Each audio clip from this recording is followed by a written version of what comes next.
Hello, Cinefans. I'm Kendall Groover, and this is Watching Classic Movies. My guest, Kristen Lopez of Ticklish Business, is one of my favorite classic film bloggers and podcasters. She's long had an interest in classic film biopics. We talked about the hits and misses in this most fascinating genre.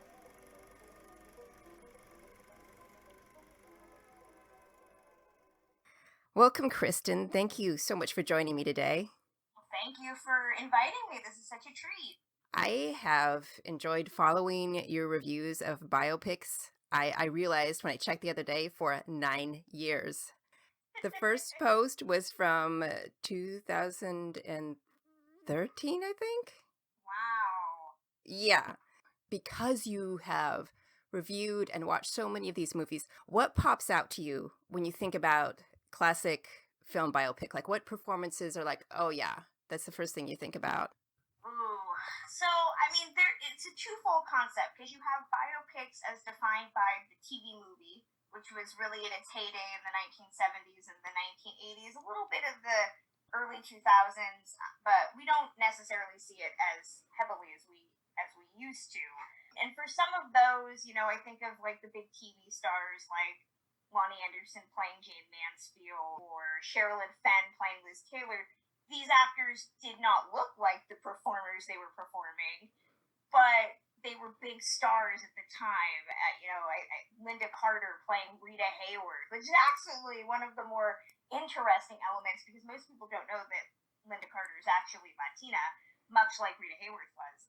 What I always appreciate is that in the TV movie world, there was more of an eye towards casting for recognition as opposed to trying to get a performance right. With film, especially though, because you have a bigger budget, you have more time, you can really do a lot of extra stuff. You can make it look very period authentic. I think of like Katharine Hepburn's portrayal in The Aviator is played by Kate Blanchett being a high point. You can get really big names. But the performance that I always say head above everything else, TV and film, the biopic that I always appreciate in terms of finding a great performer who looks like the person that they're emulating and tells a really good story is the Lifetime original movie, The Secret Life of Marilyn Monroe. Oh, yes. With Kelly Garner as Marilyn Monroe. Full disclosure, Kelly Garner and I are friends, but I think what she gave to that film is such a fantastic performance. The attention to detail in her look was fantastic. And there are moments where I watch that movie and I really do feel like I'm seeing Marilyn Monroe, which does not happen often. There's a lot of biopics, and you don't really get those moments of transformation. And I think that happens a lot in that film. That particular performance kind of made me believe in the concept of a biopic because it was just those little ticks.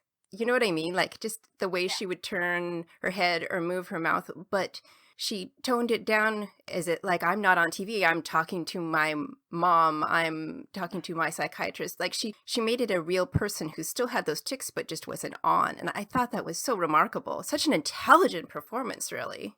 It really is. It's one of the only Marilyn biopics of film or TV that has been directed by a woman.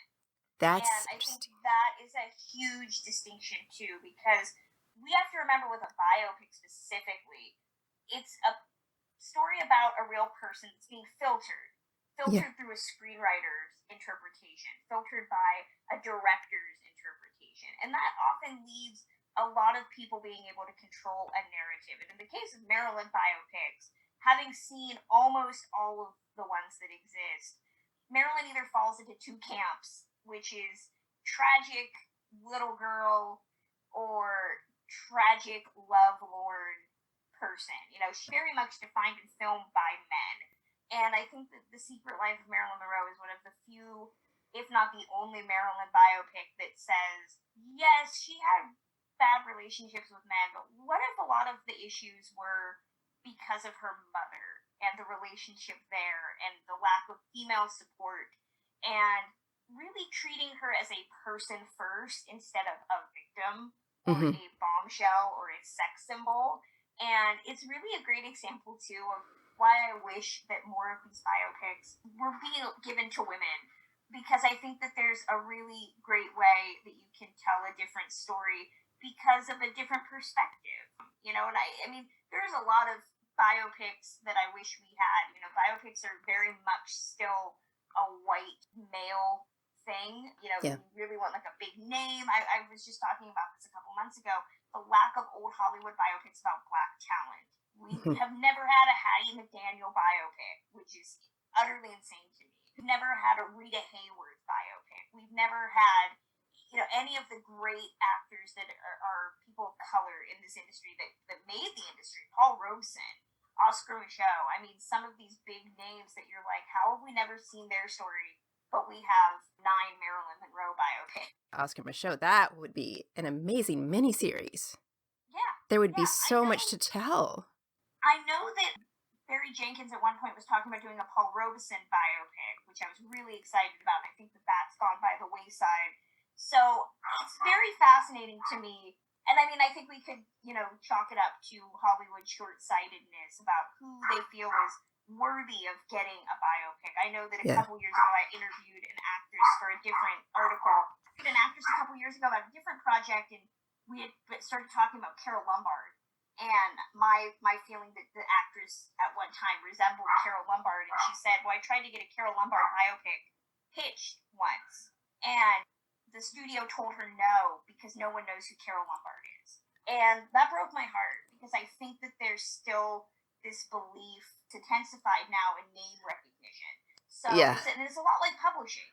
You can get a book published on Marilyn Monroe or Audrey Hepburn all day, every day. Those books will always sell. But if you want to write a book about somebody that maybe the classic film community knows, but Susan in Chicago, who watches, Marvel movies, doesn't know, then how do you get that person to buy that book? And I think that it's the same with biopics. Dalton Trumbo, nobody knows who Dalton Trumbo is, but if you sell that as a Bryan Cranston movie about injustice, kind of remove the classic Hollywood elements, that's an easier sell than I want to make a Dalton Trumbo movie.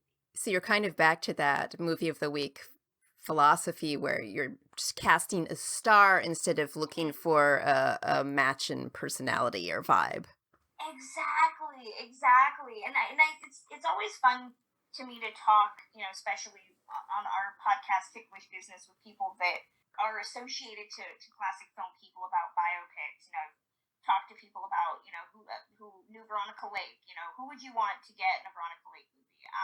I asked John Garfield's daughter, I kind of talked to her about my dream of seeing a John Garfield biopic one day, and I said, who would you want as John Garfield? And she said, I'd want an unknown. And I said, it's a great dream, but that doesn't, with movies, I'm like, my go-to argument is I always say, like, John Bernthal. It's just like John Garfield. She was not happy with that suggestion. She said, I don't see the resemblance. I don't think he's good looking. I don't think it's going to work. And, I think that's the big thing, too. And we're seeing it a lot now as studios are, we're seeing 2 Fred and Ginger movies coming out. Chris Evans playing Gene Kelly in a movie. A lot of discussion about life rights and likenesses and stuff like that. And I know that in some instances, certain actors didn't even want people playing them in a movie. So seeing a lot of studios try to keep the biopic genre alive, but going through these really interesting loopholes to be able to tell the story that they want without offending an estate or any surviving connections to that person. Yeah, I'm thinking about Astaire. He didn't want it at all, did he? I don't think he did. Yeah, and I know that in certain instances, with the Gene Kelly thing, Gene Kelly's widow said Gene didn't want anybody telling a biopic about him. And so if you read the premise of this Chris Evans Gene Kelly movie, it's not really about Gene Kelly. It's about this kid who's on the lot and he meets Gene Kelly. So that's a way to get around it. I know we've got some of these about current events happening right now where they've, gone to specific articles. So they're not asking the subjects of those shows. They're like, we bought the rights to this article so we can use that, as opposed to having to go to the performers and ask for permission. And I can see the point in that because it's a story-driven approach, and that's going to be for the better as far as making a movie. Exactly. It's the same. It's the same with reading biographies. I tend to kind of eschew reading autobiographies, especially about classic film stars, because in many instances, especially early in the writing process, you look at some of the stars that published their own autobiographies when people were still alive. There's a tendency to soften, and maybe not offend but at the same time, it also does make you question kind of the first-hand account element of it. If you're doing a biopic, and as we've seen, to go back to Marilyn Monroe with filtering, you kind of need somebody telling a story that at least is maybe closer to the real person's life, as opposed to this very heightened thing. The Fred and Ginger movie they're making right now, it's talking about the relationship between Fred and Ginger. And most classic film fans know Fred and Ginger did not have any type of romantic relationship. The question is, why tell that type of story? Because in many instances, most of the people that are going to be watching this don't have the knowledge that you or I have about the classic film community. And it's unfortunate that that becomes fact. A lot of people who have watched, like, Being the Ricardos the last couple of months have been bringing up stories about, Judy Holliday. And I'm like, that's actually correct. Judy Holiday was not auditioning for the big street alongside Lucille Ball. She wasn't even a big performer in 42, if at all. She wasn't even in the game. Artistic license. And that becomes the sad thing, I think, about biopics, as much as I love them, is that a lot of it becomes fact unless you're willing to do the research. I think a good example of that is the Jane Mansfield story, because there's a lot of it that does ring true. There were things that were correct, but it was also just so strongly in Mickey Hargitay's POV. Exactly, which one? No, and it did affect the story. It wasn't as good because it just felt like he was telling his side of it as opposed to doing a full, rich story. Exactly. I was fortunate to talk to Lonnie Anderson about making that movie, and she was very clear about, well, it's not necessarily the truth of Jane Mansfield, it's his interpretation of the truth. And I'd love to see a proper neutral, if any movie neutral, look at Jane Mansfield, because again, I feel like she's one of those actresses that, as we're seeing now with, like Pamela Anderson and Britney Spears and these other women that we've maligned for decades, kind of getting a second look and saying, like, maybe we kind of sucked as humans. I would love something similar for Jane. But I think the Jane Mansfield story is actually a film that, even though it's not 100% accurate, Lonnie Anderson does not 100% look like Jane Mansfield. I think it captures the spirit of the Jane Mansfield lifestyle. It's larger than life. Jane is very much in control in that movie of her publicity. And I think that's what I really appreciate about it, is that it's not the story of this bubblegum dumb blonde. It's about a woman that understood that Hollywood being run by men was very much about, having to exploit your sexuality. If anybody's going to exploit it, it might as well have been her.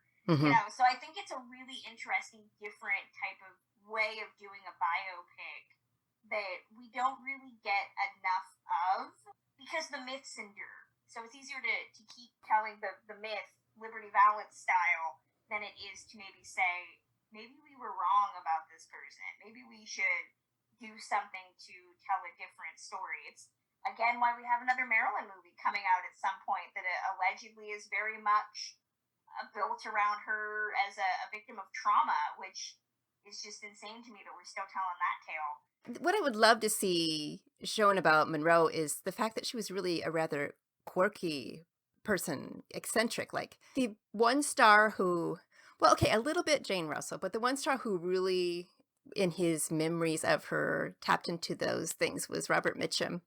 Just him talking about her making these absurd drinks because she just didn't know any better how to do it. And just her interests being far ahead of the time, her politics being far ahead of the time. I would love to see that Monroe in a film.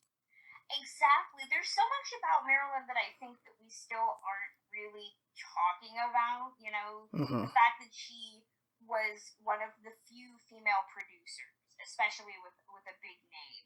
The fact that she struggled to have a child and she wanted to raise a family. The fact that, she did struggle with not necessarily possibly mental illness, but the fear, the chronic fear that she was going to become mentally ill because of her predispositions to it. I mean, all of that implies a woman that was far smarter than she's ever been given credit for. Yeah. And I think that's why I appreciate The Secret Life of Marilyn Monroe, because it at least attempts to tell those types of stories. And I mean, I get it. With such a larger than life character, people expect certain things. It's why a lot of the Marilyn movies recreate the 7-year itch moment, and you have to see certain outfits. But I think that what that movie does especially is kind of show the inner turmoil of being perceived in a certain way, which I really, really appreciate and wish more movies did. You know, conversely, at the opposite end of that spectrum, it's really fascinating. The Secret Life of Marilyn Monroe was this attempt by Lifetime to make serious films, and then I don't know what happened, but they immediately followed it up. Maybe not immediately. I think there was some time in between with the Elizabeth Taylor story with Lindsay Lohan as Elizabeth Taylor, and that series again, you're dealing with two of the biggest names in classic filmdom, such huge personalities, but because of the small budget, because of a truncated shooting schedule, and because of a script that really just saw these two people as caricatures, it's this really ridiculous movie that it's biopic 101, and I see it a lot in biopics, and it always irks me. They lived as like the movie characters they were. And that's kind of Yes. what Liz and Dick does, is it says, like, all of that stuff you saw on screen, that was exactly how they were. Abel and Lombard is another good example with Jill Clayburgh and James Brolin from I think it's the 80s. You know, it pretty much just says, like, Carol Lombard was this daffy screwball chick, just like in her movies. He was this stoic, romantic leading man, just like in his movies, you know, and even the scenes that they play of their meet cute feels like a screwball film. And that's not really telling me a story. I could just go watch their movies and see that. You know, I want to know what they were like when the camera stopped rolling. And there seems to be this belief that because it was old Hollywood, like there was no distinction. Like they were always on. And we know that's not true. Well, do you think to a degree they also think that the audience is expecting that kind of thing and would be disappointed if it showed a more behind the scenes kind of personality? I mean, I think definitely in the case of Liz and Dick, you know, you need a couple things. You need diamonds, you need fighting, you need a lot of sex, you know, you need those things because you expect it. But I think there's a way to do those things and tell a story. You know, at least with Elizabeth Taylor and Richard Burton, you know, there's this deep love that they had for each other, and yet at the same time they were both very dominant personalities that both wanted very different things from their career. And if you watch the Liz and Dick movie, it's very much portraying Richard Burton as this whiny boy who doesn't like that, you know, National Velvet is more popular than he is, and tell that story, but it comes off as so petulant, and she comes off as just as petulant. Baby voice and, you know, throwing things and having tantrums, and it's just really need a good story and a good script. You know, not to say that some of those TV movies, you know, can't be a lot of fun. I think Liz and Dick is a lot of fun. But it wasn't as campy as I'd hoped because I knew it wasn't going to be good, you know? Yeah, So I thought it'd be a little more... And I mean, I love Lindsay Lohan, but I did think that she wasn't well cast in that role.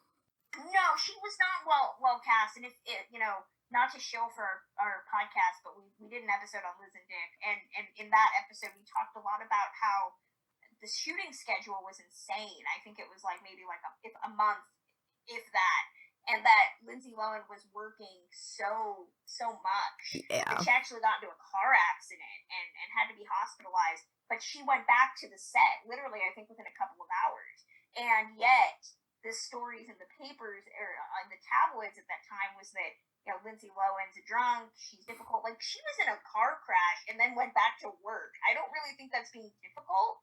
I think that's more than being a team player. And that also didn't help. You know, I think there's this belief that, like, you cast actors because of some connection. And I think in the case of Liz and Dick, they cast Lindsay Lohan because they thought that Liz Taylor was a lot like Lindsay Lohan and vice versa. And very different. You know, that says more about the production, I think, than the actual figures you're dealing with. Agreed. Well, and it's interesting, just Elizabeth Taylor in general, how many actresses have portrayed her and how different they all are. Yeah, I haven't seen many of the Liz Taylor movies. The sad fact is a lot of these movies are not readily available to watch. So, usually go to YouTube or more illicit means to try to find copies of them. I have seen the Liz Taylor movie with Sherilyn Fenn, also was a Lifetime movie from the mid '90s when Sherilyn Fenn was still hot off of Twin Peaks. And, she's beautiful. I don't think she looks like Liz Taylor, but I think that that movie also tries to do something a little bit different in focusing on the relationship between Elizabeth Taylor and Montgomery Clift. And Yes. again, surprise has not been told 1,000 times in these types of movies, but it's still stymied by budget and a weak script. Not to say that movies are better than the TV counterparts because they have bigger scripts and bigger budgets. I'm one of the few people that did not like Trumbo when it came out, mostly just because the script was not that good. So just because a movie is a movie as opposed to a TV movie Mm-hmm. doesn't necessarily mean that it's going to be a better biopic. I do agree with you, though, with the Finn movie, that showing that relationship, just that it was this huge platonic romance and kind of central in their lives. I was really impressed with that. Exactly. Yeah, and I think there's still so many lives that we have not shown. It's one of the things that people bring up all the time. Do we need another Marilyn movie? Do we need 2 Fred and Ginger movies? Do we need this? And I think that I really wish Hollywood would take a chance, especially as we're talking so much about the fact that audiences of color continue to make big box office sense. I'm still shocked that we don't have, more movies about people of color. I know we have it. There's a really great Dorothy Dandridge movie with Halle Berry, won her a Golden Globe. She's great in it. We've never decided to do another Dorothy Dandridge movie. And it was a hit. It's really good, and I know a lot of people have been saying, like, well, we already have one. We don't need more. But I think it's the fact that option. I think I want the choice of being like, okay, well, at least if this one's bad, I have this good one that I can watch. We don't stop making Marilyn movies just because everybody thought that My Week with Marilyn was the best. We don't stop making World War II movies, because we think that this one is definitive. I think that it just shows kind of Hollywood's continued short-sightedness in saying, like, well, nobody wants a Hattie McDaniel movie. Nobody wants a movie about the Nicholas brothers. Like, who are they? I think there's so many other actors that have contributed. If the goal is to honor classic film history by telling these stories, it wasn't a white world. It was predominantly that, but there were creatives of color. I mean, geez, we have stories about Alfred Hitchcock. 2 movies about Alfred Hitchcock. No biopic about Dorothy Arzner or Ida Lupino. One the few female filmmakers at that time. Or Joan Harrison, who worked with Yes. Hitchcock. Oh, that would be amazing. Exactly. Because just this goth gal out there doing these gritty stories. I mean, think about how big. I've talked about this with Christina Lane, who was Harrison's biographer. Like, she would have had a crime podcast, Like, I feel like that ties right into current interests. Yeah, Vampira. We've seen her portrayed in stuff like Ed Wood as kind of like the side character. But if you read Glamour Ghoul, the book by her niece, there was a lot of not necessarily sadness, but just bad luck and bad timing, and a lot of people have been inspired by her look, but she was never given proper credit for it. Like, that's a really interesting story. In Vampira, whether you know her name or not, you know her look. I think that is so amazing. In fact, she knew all these people. She was hanging out with James Dean and stuff. It shocks me that this is, but I would really love more distinction in the biopic game. Not that I don't love the umpteenth Judy Garland movie, which again, we've had some good ones. I would just like to see something a bit different, And I think what people tend to forget too is that biopics in many ways create the next generation of classic film fans. That's true. Somebody can watch that movie and say, like, I don't know a lot about Lucille Ball and Desi Arnaz, but now that I've watched this movie and I'm kind of into this, I want to read more about Desi Lou, and I want to watch more of the work that they did, and that does help. I know for me, it's kind of shocking to say, but I always tell people that one of the big entries for me into classic film was watching Mommy Dearest, and as shocking and in some cases bad.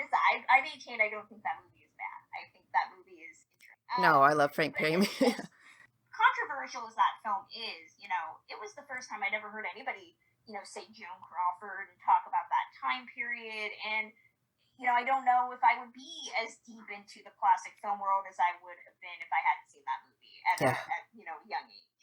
Yeah, I mean, when I think about like, what if there's this great anime Wong biopic and what that would do for young fans, like how intriguing that would be. Yeah. I mean, I'm trying to. I can't think of the actress that was in The Sign of the Ram, who was in a wheelchair. It's Susan Peters. Susan Peters. Yeah, that's Peters. Was actually one of the few next to the performer from The Best Years of Our Lives. Who was actually physically disabled. Susan Peters had been shot accidentally in a hunting accident and used a wheelchair, but I mean, she was still making movies with a wheelchair, which is fantastic. The Best Years of Our Lives. Harold Russell was a performer. He won an honorary Oscar as well as the Best Supporting Oscar for The Best Years of Our Lives, playing Homer Parrish. And he had prosthesis for hands, and his story is really heartbreaking to me because he won the Oscar and he wanted to act more, and the director, William Wyler, I've read interviews with William Wyler where he says he had to break this to Harold Russell, and I'm just kind of like, where he says, I had to write him a note and say, like, nobody wants a dude with no hands in their movies. Like, you're only ever going to be in this movie at this time because of the war. You're never going to be in anything else. And he wasn't. He in Hollywood and doing other things, and that breaks my heart, that the ableism in Hollywood at that time was so pervasive that, like, the director's like, well, I had to tell him, like, he's living a dream. Like, he's not going to be a performer. One of the movies that I love that I talk about from the perspective is Freaks from 1932. And again, I'm still surprised that I'm not surprised that we don't have a biopic about that. We talk a lot about, like, The Wizard of Oz and the making of that movie and the Munchkins. I think there's a biopic actually about the Munchkins specifically. There is. It has rainbow in the title. I think it's Under the Rainbow. Yeah. But I don't know how right they get it, or if they're doing the Culver Hotel orgy storyline, which doesn't seem plausible to me. I have not seen it. I don't even know if it's readily available, but I mean, Freaks is still one of the most heavily disabled casts in American film history, and I would love a biopic about that. I mean, there's parts of film history that are still relevant today, that I think that we should still see. I would love to see other biopics come up that show, like, hey, a lot of the stuff we're dealing with, they were still dealing with in 1932. Yeah. And you're talking about the Mommy Dearest being an entry. It's like, it really doesn't matter overall what the film does. Does it draw you into it, make you wonder about those details? Or does it make you want to know a little bit more? Yeah, and Mommy Dearest is, it's this black sheep, I think, of the biopic world, right? It's still held up as, like, nobody wants to make a Mommy Dearest. Mommy Dearest still has, at the time it had an A-list actress. It had Frank Perry, who was a respected director. Yes. It had a lot of things going for it. And I maintain that movie, depending on your viewpoint, can still be a very terrifying look at abuse, whether you believe Christina Crawford or not. At the end of the day, it shows that feeling that I talked about with the Jay Mansfield story, where you still get that elegance and that sophistication of that time period. There's beautiful costumes, beautiful sets in that film. And that all comes from, wanting to at least tell a story with purpose. And whether Mommy Dearest succeeds in that or not, it still tells its story with purpose.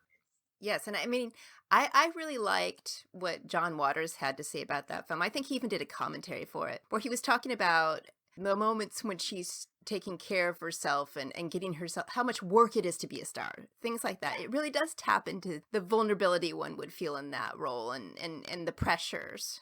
What's sad is I've read of an extended cut, or these scenes that were cut out of the movie that would have shown more of the relationship between mother and daughter outside of the abuse, that would have shown the very complicated love-hate element that I wish had been given the opportunity to remain in the movie. And I think it goes back to what you were saying about what do audiences expect. Yeah. And I think that the belief from the studio is that audiences expect this smear campaign where it's got to be all about the abuse and not really about the complex family dynamics that no doubt existed in there. And I kind of wish that studio interference had maybe been lessened and we had seen something a bit more honest and nuanced. Be a bad, abusive parent and still have that relationship with your children where your child does feel love, and I think that would have been interesting to see. I know a lot of people like Ryan Murphy's feud in terms of trying to quote unquote right that relationship with Joan and her children. I don't really care for feud in the macro sense, but I think that there's a lot of, I've talked about this before, I think with female biopics, specifically about classic film stars of the day, we don't do enough nearly to talk about why a lot of these women experience trauma in this time. Judy Garland movies, even the most recent one with Renee Zellweger and Judy, you see Louis B. Mayer making horrific comments about her dad and stuff. And that's really it. The movie doesn't talk about the decades of verbal abuse and manipulation she experienced, not just from Louis B. Mayer, but a studio system that perceived her to not be attractive. We talk about Joan Crawford and being an abusive mother, but we don't talk about the fact that a lot of these actresses felt they had to have children because that was what was expected of them as women. In order to have it all, it wasn't enough to just be a great actress. Yeah. You also had to have a great family, and that was not something men were required to have.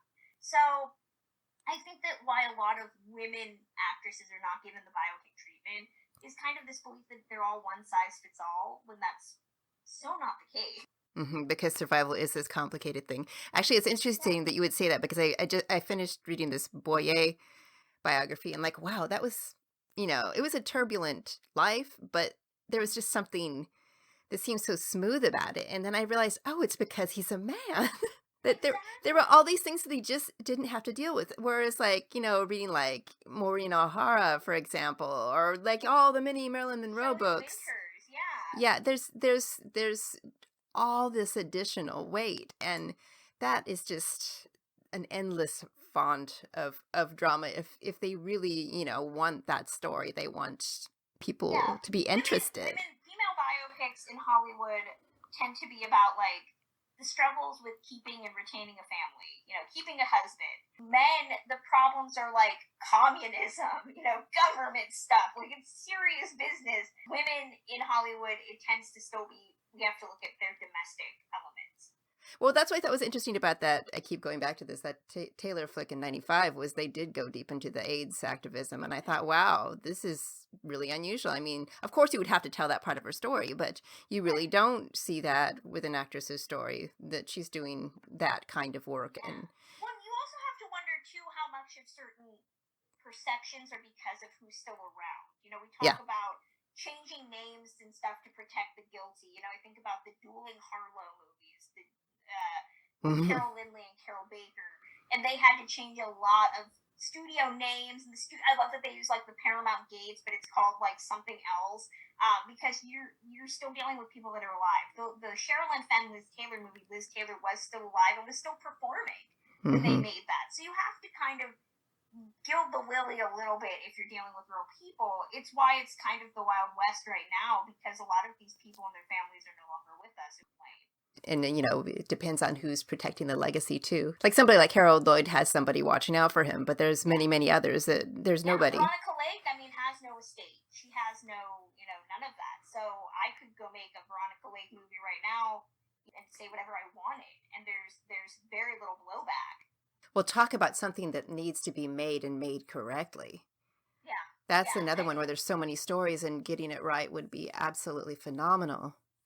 I would love in my lifetime to see a Veronica Lake movie. I know that at one point her biographer and close friend Don Bain was working on something. He unfortunately passed away a couple years ago, and I don't know what happened with that script. I've heard of a couple people when they find out I'm researching Veronica Lake, they're like, oh, this person's making a movie, and I say, yeah, I'll believe it when I see it. I have some thoughts. Like, I would love to see her story told, but I think that her story is a lot of Hollywood women's in a lot of different ways, and I think I really just want to see more movies about like the struggles of being a star in the 1940s and being so defined by something. Veronica was defined by her hair. Betty Grable was defined by her legs. Yeah, there's this really interesting story that I think could be told about the commodification of women and packaged as literal body parts. I think until there's a female filmmaker that really has some clout and wants to tell that story, like we're gonna keep seeing the same sad, tragic Marilyn movies over and over. Yeah, and I really think that you do need that point of view. I mean, I think Peter Bogdanovich, had a certain amount Yeah. of, but I do agree that it's mostly going to be a woman because there's just no other way to get that perspective. Yeah, Who's behind the camera really does matter. it does. It definitely does. I think that really, if we want to keep fostering a love of old Hollywood, it's not about rehashing the same five celebrities. It's got to be about reaching out and trying to find more unique takes on some of these performers and finding new performers Yes. to tell stories about. Yeah, it's like maybe we're not done with Monroe, but can I see Lena Horne? Lena Horne, oh my God. I'm, again, surprised that we are not doing that. I mean, and don't get me wrong, there's white performers and I'm still surprised we have not biopic to death, like Ava Gardner or something. Yeah. Yeah, she's been in some films that not featured, no. Exactly. Like, I'm surprised we don't have 18 Ava Gardner movies. I know that there's been talk about Annalee Ashford playing Judy Holliday, which, and again, another actress I'm shocked has not had a biopic. And actually, I think a Judy Holliday movie would be amazing. I was just saying about how male biopics tend to be about the government and communism. The Judy Holliday biopic they're talking about doing is about her dealing with HUAC at that time. Oh, and she was great. To really kind of upend those expectations about what an old Hollywood biopic for women looks like. So yes. I'm hoping it gets made. I think it's still in pre-production right now. A lot could change. One of the other actresses I always say I'm surprised does not have a movie is Mary Pickford. They tried for several years. They had Lily Rabe was associated with it for a long time, and I think the project they keep saying is still happening. I'm putting that in air quotes, but the financing continually falls through. I've heard rumors from people associated with it that it's just kind of one of those projects that they keep trying to raise money for. Where the money goes, we don't know, but they're raising money for it. So who knows if that'll happen? William Haynes, the first, if not, the first gay actor to forsake his career and say he wasn't going to pretend to be in the closet. Before I let you go, anything that we haven't talked about, any film that you think that people should just run out and see when we talk about these biopics? Secret Life of Marilyn Monroe remains the one that I always say is definitely worth watching.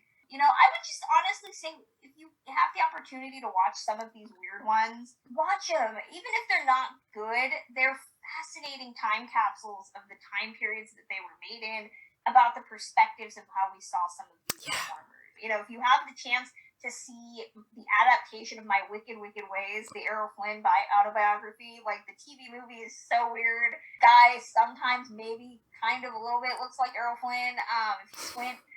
The Audrey Hepburn story with Jennifer Love Hewitt is one of my favorite curiosity projects. Again, if you're talking about big star name recognition playing a big star with name recognition. It's an odd one, yeah.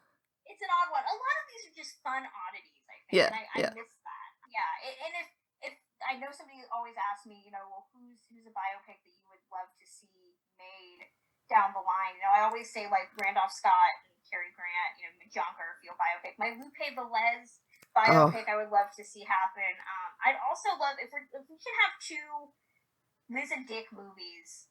I would love to see a Shelley Winters, Anthony Franciosa biopic. I call them my low rent Burton and Taylor.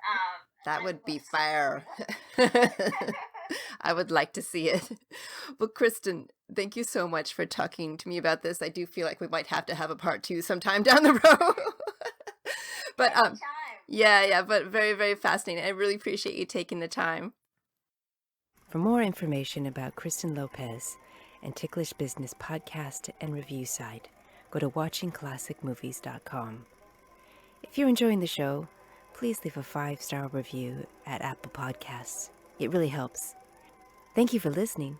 This is Kendall Groover, watching classic movies. Until next time.